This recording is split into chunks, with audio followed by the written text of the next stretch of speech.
Hello tout le monde, j'espère que vous allez bien. Je suis ravie de vous retrouver aujourd'hui pour notre petite vidéo lecture du lundi. Donc aujourd'hui, je vais vous parler de ma dernière lecture. Je vais vous présenter qu'un livre cette semaine. Donc c'est le premier tome de la trilogie Witch and God de Liv Stone. Donc le titre c'est Ella la promise. Donc après vous avez deux autres tomes évidemment. Alors le premier tome, je l'ai lu en version papier. Et parce que j'étais pas sûre de bien aimer, et donc en fait j'ai hyper accroché sur cette saga, donc je me suis trouvé les deux autres tomes en version e-book, donc en version dématérialisée. Donc sachez que dans les prochaines vidéos, je vous parlerai du tome 2 et du tome 3 de cette saga. Sachant qu'il me semble avoir vu sur Amazon qu'il y a aussi une autre trilogie, donc qui certainement fait la suite de celle-ci, qui s'appelle Witch and God, les dieux du temps, me semble-t-il, et il me semble qu'il y a aussi 3 tomes. Voilà, donc il est probable que je lise aussi l'autre trilogie. Voilà. Alors là le livre il est aux éditions Ito, donc comme c'est un poche il est au prix de 7,90 €, je l'ai acheté chez Cultura, je pense que vous pouvez le trouver à peu près partout. Et puis du coup je vais vous faire le synopsis de l'histoire, enfin je vais vous lire le dos du livre, voilà, pour que vous sachiez un petit peu de quoi on parle. Donc on est encore sur de la mythologie grecque, si vous en aviez marre, et il y en a encore, voilà, et de sorcières, voilà, donc si vous aimez l'un ou l'autre, voire les deux, sachez que là vous êtes bénis puisque vous avez tout qui est tout est dans le même livre, voilà. Alors, l'histoire. Ella est une jeune sorcière sans don, enjouée et pétillante, vivant tranquillement dans le monde des humains. Cette année, elle assiste aux côtés de ses deux puissantes sœurs à la fête de la communauté des sorcières. Mais cette édition est particulière. Les sorcières et les dieux ont décidé de faire cesser le conflit qui perdure entre eux depuis des décennies. Pour sceller cette paix, ils organisent un mariage entre un représentant de chaque communauté. Donc ils vont faire un mariage d'alliance entre une sorcière et un dieu de la mythologie grecque. Ella est outrée d'apprendre que sa sœur est la sorcière désignée pour cette union. Et plus encore lorsque le maître des dieux, Zeus, présente le futur marié, son petit-fils, Démos, dieu de la terreur. Alors je dis Démos, je suis pas sûre que ça se dise comme ça. Je suis désolée si j'accroche le prénom, mais moi je le lis Démos.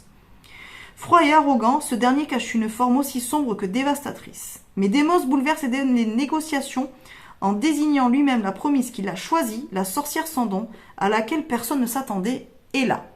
Alors Ella, c'est la plus jeune sœur d'une fratrie, d'une fratrie de 3 filles. Alors vous avez Circé qui est l'aînée, Méroé qui est la deuxième et Ella qui est la troisième. Ella est la seule qui est née sans pouvoir, sans don.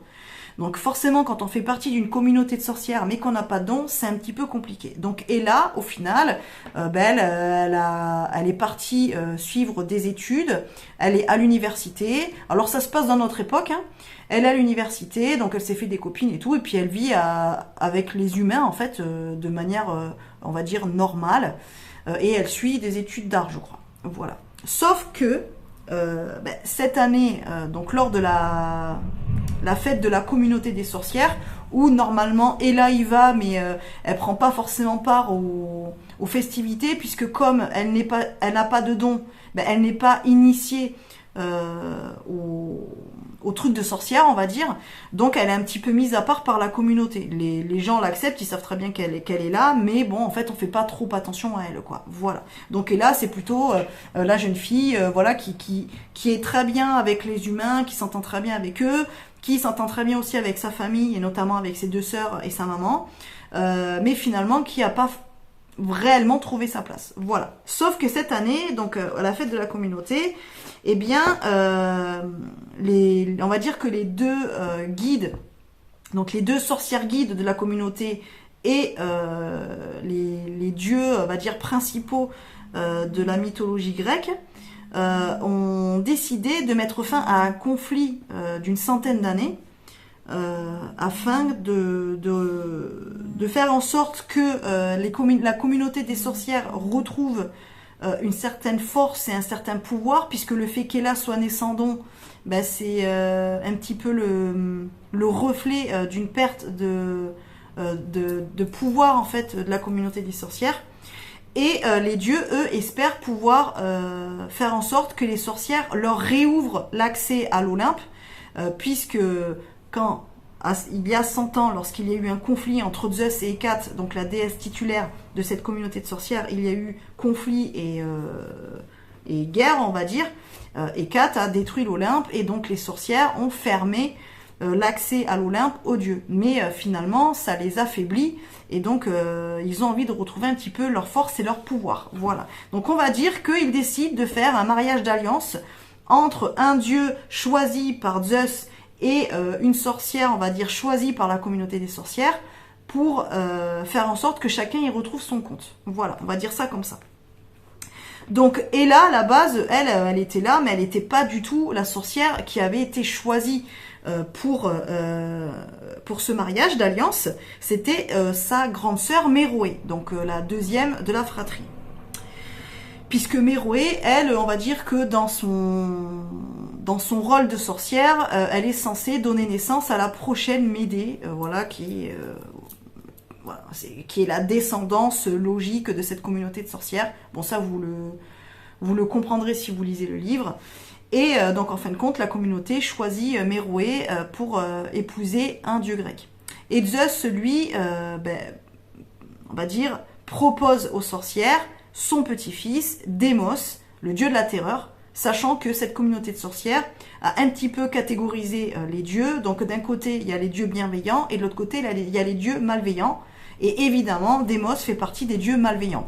Donc concrètement, quand Zeus propose Démos à la communauté des sorcières, comment vous dire, elles sont pas hyper d'accord.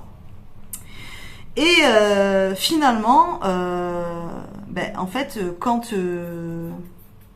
Zeus demande quelle est la sorcière, en gros, qui va être la fiancée de Démos, en fait, Démos prend la parole et pointe Ella du doigt et demande à ce que ça soit elle, en fait, sa promise. Voilà, donc tout le monde tombe un peu des nues, parce que Ella n'a pas de pouvoir, donc en fait, ils comprennent pas trop pourquoi il a voulu la choisir elle. Mais bon, en fait, au final, on comprend que c'est stratégique, puisque comme c'est une sorcière et que lui, il aime pas trop les sorcières, ce qu'on comprend après dans l'histoire. Pourquoi en fait, il préfère choisir une sorcière sans don qui pourra, entre guillemets, pour lui facilement manipuler, qui sera pas trop dangereuse, plutôt que de faire rentrer dans la famille des dieux une sorcière qui pourrait être potentiellement dangereuse parce qu'elle a des pouvoirs. Voilà. Donc finalement, on va dire c'est stratégique. Donc au début, tout le monde est un petit peu abasourdi. Comme Ella, c'est la plus jeune des trois sœurs, évidemment, les sœurs et la mère d'Ella ne sont absolument pas d'accord. Mais finalement, après discussion et tout ça, au final, ils décident. Et Démos de son côté, donc Zeus, parce que Zeus aussi était pas trop d'accord au début.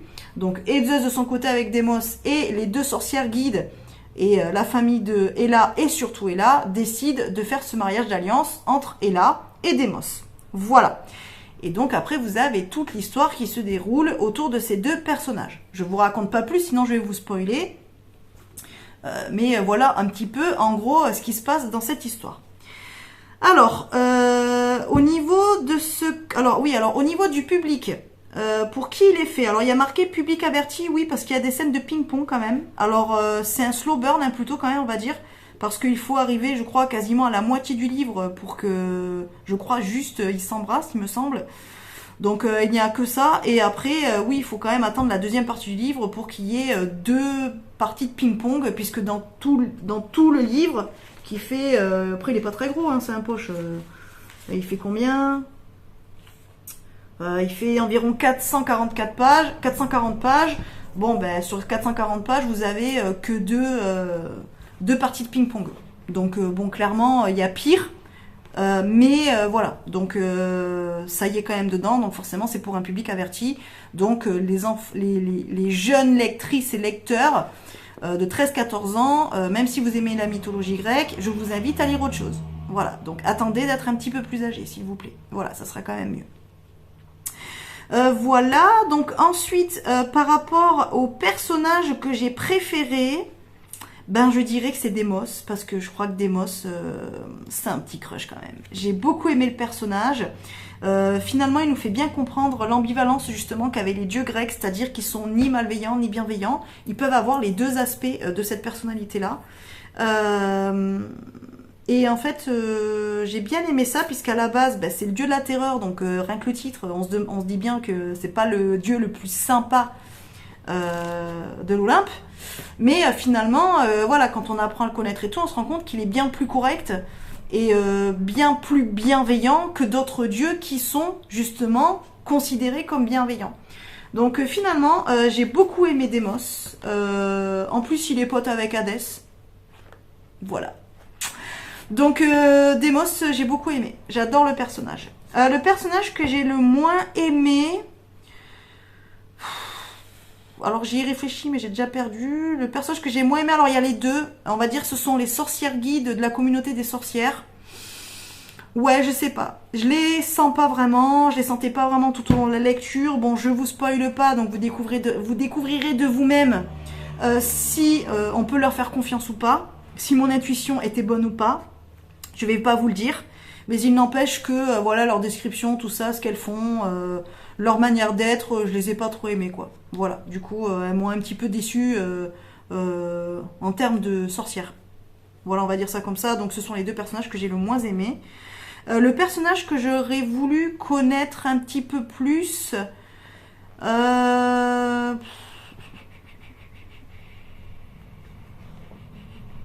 Je réfléchis, le personnage que j'aurais voulu connaître un petit peu plus.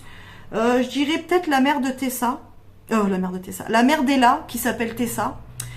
Puisque elle a vraiment un rôle très très secondaire par rapport aux sœurs qui sont très proches d'Ella. La mère apparaît quand même dans l'histoire, donc après on comprend un petit peu pourquoi, mais il n'empêche qu'elle est quand même vachement en distance et en recul. Et du coup j'aurais bien voulu la connaître un petit peu plus. Voilà, donc je dirais Tessa, la maman de Ella. Voilà, ce que j'ai aimé dans ce livre, c'est le fait qu'on parle de mythologie grecque. Alors au début, je vais vous montrer. Au début de livre, on a quand même la lignée olympienne, donc on nous explique un petit peu les liens entre les dieux dont on va parler dans l'histoire. Donc ça c'est plutôt cool parce que c'est un petit peu compliqué, hein, les dieux et les déesses olympiennes, entre ceux qui sont frères, neveux, voisins et cousins et qui ont plusieurs rôles, celui qui est marié avec une mortelle, l'autre qui machin, l'autre qui est la sœur mais qui finalement s'est mis avec le frère.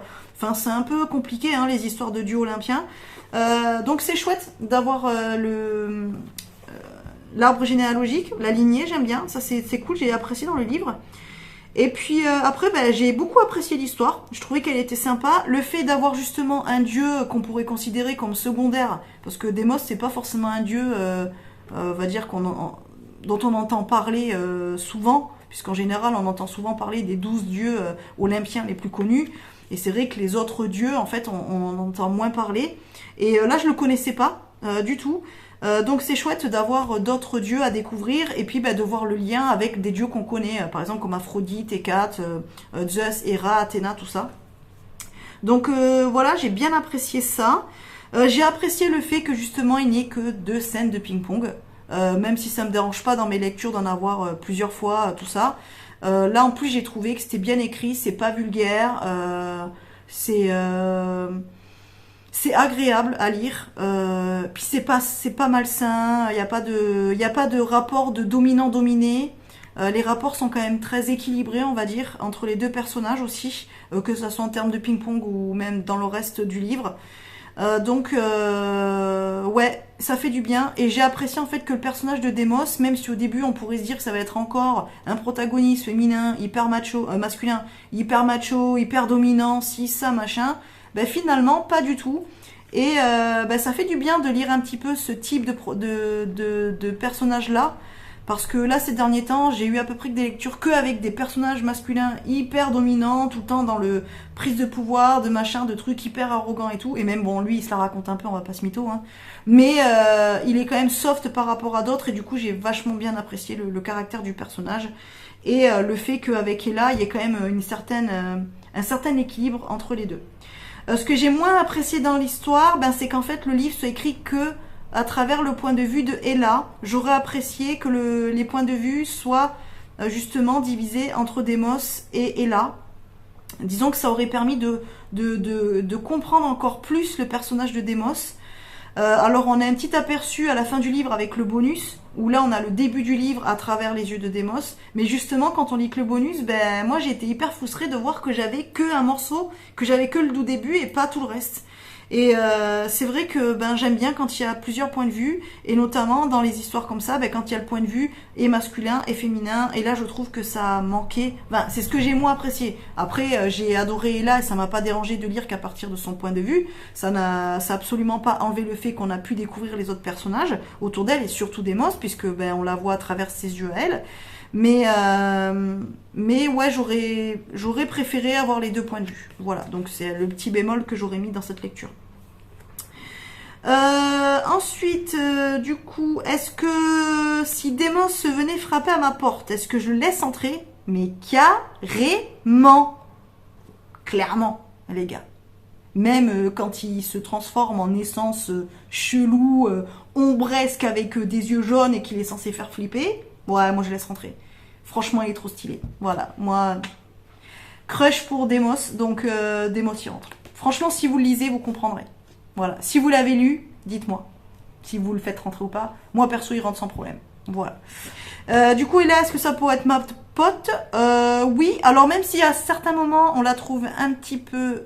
Alors, c'est pas qu'on la trouve immature, mais il est vrai que comme elle est jeune, on sent quand même le manque d'expérience et de connaissance de la vie, et même connaissance de sa communauté de sorcières, de la communauté olympienne, des dieux et tout. On ressent quand même cette inexpérience et cette, on va dire, immaturité. Donc en fait, oui, elle est jeune. Ça se voit en fait qu'elle a 20 ans, mais elle est tellement rigolote, elle est tellement perspicace, elle est tellement pétillante, elle est tellement adorable, attachante, elle est hyper bienveillante, que franchement on l'adore. Et du coup, et là, ouais, je pense que c'est la bonne copine à avoir. Voilà. Donc oui, Ella pourrait être ma copine. Et donc, est-ce que je vous conseille ce livre ou pas? Eh ben ouais, moi je vous le conseille. Et là, du coup, ben, il me tarde de lire le tome 2. Donc le tome 2, en fait, c'est... Alors, c'est un petit peu comme la saga Les Dieux Oubliés de Calypso Caldine. En fait, vous allez avoir des personnages que vous avez déjà rencontrés dans ce tome 1. Ben, vous allez avoir leur histoire à eux. Du coup, donc là, le tome 2, de ce que j'ai compris, on va avoir l'histoire entre Circé et Hermès. Donc sachant que dans ce livre on a déjà des prémices que entre les deux il se trame quelque chose. Et après dans le tome 3 il me semble qu'on est sur Méroé et Héphaïstos.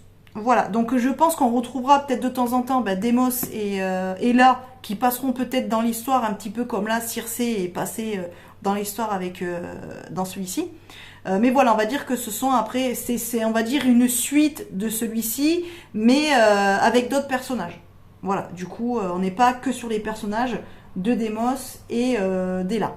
Voilà, donc là, on va se concentrer sur le tome 2, sur Hermès et sur Circé. Et le tome 3 sur la deuxième sœur, Méroé et Héphaïstos. Ça, c'est plutôt cool. Parce qu'Hermès, c'est vrai que juste là, jusqu'à présent, toutes les histoires que j'ai lues, ben en fait, il a jamais été le personnage principal. Il a toujours été que le rôle du messager. Là-dedans, il y a aussi Hermès, mais il a qu'un rôle de messager. Hein. Et Héphaïstos, ben, ça sera la première fois que j'aurai une lecture avec lui en personnage aussi principal, puisqu'Héphaïstos, donc dans la saga Hadès et Perséphone de Scarlett Sinclair, on l'a en personnage secondaire. Donc au fur et à mesure des tomes, il prend un peu plus il a un peu plus de rôle, on va dire, il prend un petit peu plus de place, mais il est jamais un dieu mis en avant. Alors déjà dans la mythologie grecque, mais malheureusement Héphaïstos, c'est le dieu qui a été balancé de l'Olympe par Héra sa mère parce qu'elle le trouvait vilain, et donc du coup Héphaïstos, ben, c'est pas un dieu en fait qui a la cote. Vous voyez ce que je veux dire? Il fait partie de ces dieux, bah, pas forcément attrayants physiquement, alors de ce qu'on en dit, hein, et qui, bah, lui après, bon, il forge des armes et toutes les, on va dire tous les objets magiques de la mythologie grecque. Par exemple, c'est lui qui a fabriqué, bah, par exemple, la cunée, donc le casque d'invisibilité de Hadès. C'est lui aussi qui a fabriqué plein de choses. Il a fabriqué... bon, j'ai pas de souvenirs comme ça. Enfin, j'ai rien qui me vient. J'ai la meuf qui a pas du tout de mémoire, quoi. Enfin, en tout cas, tout ce qui est les objets à peu près magiques que l'on connaît de la mythologie grecque, ben, en fait, en général, c'est Héphaïstos qui les a inventés. Voilà, parce que c'est un grand inventeur. Et donc, il a fait plein de choses. Donc, il est très doué de ses mains. mais c'est pas forcément un dieu qu'on met en avant. Voilà, on va dire ça comme ça. Et donc Héphaïstos a été marié à Aphrodite, donc apparemment ça s'est pas très bien passé. Et d'ailleurs ici Aphrodite, dans ce livre-là, elle est mariée avec Arès, donc le dieu de la guerre. Et donc ils ont eu leurs enfants, donc Démos et Phobos, donc ils sont jumeaux. Donc Démos, le dieu de la terreur, Phobos, le dieu de la peur. Ils ont eu Antéros et Eros, donc les deux dieux de l'amour. Et leur sœur Harmonie, qui est la déesse de l'harmonie. Voilà. Voilà un petit peu pour vous expliquer, les amis. Donc, est-ce que je le conseille? Si vous aimez la mythologie grecque, bien sûr. Si vous aimez les sorcières, bien sûr. Si vous aimez les petites histoires d'amour, bien sûr. Si vous aimez les histoires d'amour qui prennent leur temps et avec des protagonistes masculins respectueux, je vous le conseille parce que Démos est quand même hyper respectueux comparé à d'autres livres que j'ai lus où les gars, on a juste envie de les claquer tellement lui, il parle bien, il est pas vulgaire, il est cool, le gars. Franchement, le mec est bien. Voilà, le mec est bien, quoi. Voilà. Donc, ouais, je vous le conseille. Voilà. Et puis, de toute façon, la semaine prochaine, je lirai le tome 2. Je vous le mets là. Et, enfin, bon, là, je vais le lire. Et je vous en parle la semaine prochaine. Voilà. Maintenant que j'ai fini cette présentation, je vais vous faire un petit point info. Donc je la fais en fin de vidéo. Donc si ça vous intéresse pas, arrêtez la vidéo ici. Si vous voulez avoir des petites nouvelles, eh bien continuez à regarder cette vidéo. En fait, petite info. Là, j'ai voulu mettre en place depuis quelques semaines 4 vidéos par semaine, comme je vous l'ai expliqué. Donc vous aviez le lundi la vidéo lecture, le mardi la vidéo présentation de jeu. Le jeudi, la vidéo bibliothèque ésotérique. Le vendredi, normalement, vous aviez une guidance ou pratique d'art divinatoire comme les runes, le pendule, des choses comme ça. Et en fait, là, il y a pas mal de changements qui vont se mettre en place, surtout au niveau professionnel et tout ça. Et donc, je sais pas si je vais réussir à tenir ce rythme-là, sachant que finalement, je me rends compte que je me suis enfermée un petit peu dans quelque chose de très restreint, puisque vous avez 4 sujets différents par semaine, mais ça me laisse peu de place pour mettre d'autres vidéos. Et moi, 4 semaines, ça fait beaucoup. 4 vidéos par semaine, ça me fait beaucoup, je vous avoue, ça me prend beaucoup de temps. Donc en fait, je me suis posé la question si je vais pas vous faire simplement une vidéo par semaine, voire 2. Mais c'est-à-dire que la vidéo par semaine va regrouper un petit peu toutes les vidéos que je vous faisais séparément. C'est-à-dire que ça sera plus sous un format vlog un peu, où au fil de la semaine, je me filmerai, alors pour vous expliquer quand j'aurai lu un livre, pour vous donner un petit peu le détail. Alors peut-être que je le ferai de manière plus condensé, je développerai peut-être pas autant que là. Voilà, vous parlez de mes lectures au fur et à mesure, donc est-ce que j'en suis, si j'aime pas, tout ça. Vous parlez aussi peut-être de ma pratique, si quand j'ai des expériences, quand il m'est arrivé quelque chose, le partager avec vous. Vous faire aussi découvrir, dès que j'achète un livre, là par exemple, j'ai acheté sur Vinted Géobiologie, et harmonisation des énergies de l'habitat. Donc voilà, j'ai acheté ça, donc vous expliquer pourquoi je l'ai acheté, ce que j'en ai pensé, voilà, en quoi ça va me servir dans ma pratique et dans ma profession. Puis après, vous parlez d'autres choses aussi. Par exemple, quand je pratique le pendule, comment je pratique. Si j'ai envie de faire du journaling, peut-être journaler, vous montrer un petit peu comment je journal. Quand je fais du diamond painting, quand je fais aussi d'autres choses, peut-être juste de ma vie quotidienne ou autre. J'ai un petit peu envie de condenser en fait tout ce que je fais, puisque je fais quand même plusieurs choses au final, dans une seule vidéo. Donc en fait c'est une vidéo que je vous partagerai, je sais pas, peut-être soit le mercredi, soit le dimanche, je sais pas trop. Faut que j'arrive à m'organiser pour voir quand est-ce que je peux vous la mettre en ligne. Et comme ça, vous suivriez un petit peu, on va dire, ce que je fais tout au long de ma semaine, donc en professionnel ou en personnel. Et comme ça, je pourrais aborder plusieurs thèmes. Donc je mettrai certainement un timer dans la barre de description à ces vidéos-là, puisqu'elles risquent d'être un petit peu longues, justement pour que vous puissiez aller regarder que les passages qui vous intéressent. Par exemple, si vous avez juste envie de savoir ce que j'ai pensé de mon livre, eh bien je vous mettrai un timer et je marquerai lecture du moment par exemple, ou le titre du livre, et puis peut-être que sur la vidéo vous n'aurez que ce passage-là à regarder et pas forcément regarder tout le vlog. Et après, dedans je pourrais y intégrer aussi peut-être des fois quand j'ai un nouveau jeu ou quelque chose comme ça. Et par contre, je pense quand même que tout ce qui est cartothèque, donc tout ce qui est présentation de jeux, quand j'aurai un nouveau jeu à vous présenter, bon, sachant que là, je suis arrivée quasiment à la fin de ma collection à vous présenter, je vous ai quasiment présenté tous mes jeux. Donc d'ailleurs, si vous voulez les retrouver, vous les avez dans la playlist cartothèque de la chaîne. Hein, vous avez plus de 100 vidéos, donc plus de 100 jeux déjà présentés. Là, il m'en reste encore quelques-uns, donc là, je vais faire les vidéos comme ça. Mais voilà, des fois j'intégrerai dans cette vidéo unique, soit j'intégrerai quand je voudrais vraiment vous présenter un jeu, comme ça vous aurez que le jeu, ben je ferai une vidéo cartothèque comme je faisais depuis maintenant, et comme ça vous aurez 2 vidéos dans la semaine au lieu de une. Voilà. Voilà ce que j'ai envie de mettre en place. Du coup, ben, je risque là de le commencer à partir de la semaine prochaine. Donc ben, n'hésitez pas à me faire des retours. Là déjà, n'hésitez pas à me dire dans les commentaires si c'est quelque chose qui pourrait vous plaire ou pas, ou si vous préférez qu'on reste sur cette formule de vraiment de vidéos divisées et en plusieurs fois par semaine, ou si une seule vidéo, même si elle est un petit peu longue mais qui sera découpée et dont vous pourrez regarder que les passages qui vous intéressent. Est-ce que ça vous dit ou pas qu'on essaie de faire comme ça plutôt? Et comme ça, ben moi, ça me fait tourner, on va dire, dès que je peux, ben je prends ma caméra et puis ben j'essaie de me filmer et de faire les trucs avec vous, puis comme ça, je vous montre. Ou alors, bon, ben je continue et du coup, on voit quoi. Mais c'est sûr que alors, il y aura des vidéos qui seront parfois plus longues que d'autres, parce qu'il y aura peut-être des semaines, j'aurai beaucoup moins de choses à vous dire, évidemment. Mais voilà, j'ai envie de tenter un petit peu plus ce format, un petit peu vlog. Où ben, au fur et à mesure de la semaine, ben, je vous tiendrai au courant de ce que je fais, de mon évolution, des changements que je vais mettre aussi en place au niveau professionnel, puisque au niveau professionnel, ça risque de bouger. J'ai mis des nouveaux services en place, j'ai envie de faire d'autres choses, tout ça, donc j'ai envie de vous en parler aussi. Donc voilà, j'aimerais bien, au pire des cas, avoir votre avis sur ça. Si ça vous intéresserait plutôt ce type de format-là et d'avoir qu'une seule vidéo et d'en avoir plusieurs. Voire 2 si je continue à faire les vidéos cartothèque séparées, sachant que là, ben, comme je vous le dis, là il me reste que quelques jeux encore à vous présenter et après je vous aurai tout montré de ma collection.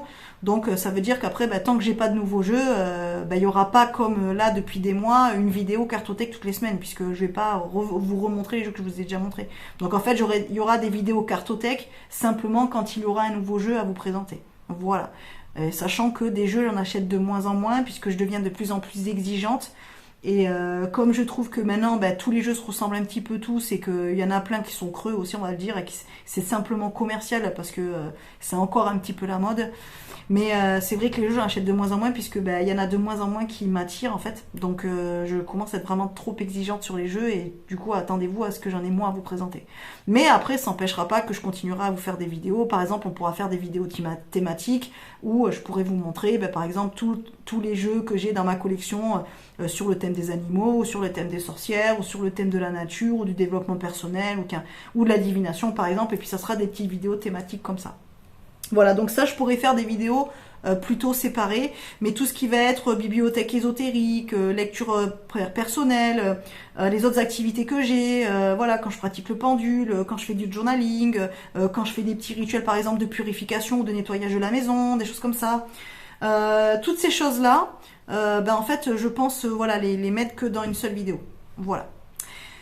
Voilà les amis, ce que j'avais à vous dire. Bon bah écoutez, je vais vous laisser là parce qu'on va être à 30 minutes bientôt. Bah écoutez, n'hésitez pas à me dire en commentaire ce que vous en avez pensé. Si bah, le livre vous l'avez lu ou si vous avez lu la saga, ce que vous en pensez.